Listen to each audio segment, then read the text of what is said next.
मिरज तालुक्यातील नरवाड गावात श्री महालक्ष्मी देवीची यात्रा शुक्रवार दिनांक 18 एप्रिल सुरू झाली असून रविवार दिनांक 20 एप्रिलपर्यंत ही चालणार आहे। यात्रेमुळे गावात भक्तिमय वातावरण निर्माण झाले आहे।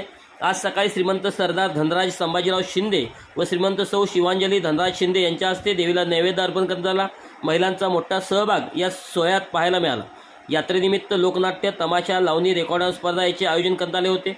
रविवार सायंकाळी 4 वाजता कुस्त्याचे मैदान रंगणार आहे। सरपंच मारुती जमादार यांच्या नेतृत्वाखाली यात्रेचे नियोजन यशस्वीरित्या पार पडत आहे। विविध समित्यांमध्ये पदाधिकारी व कार्यकर्त्यांची जबाबदाऱ्या पार पडतात।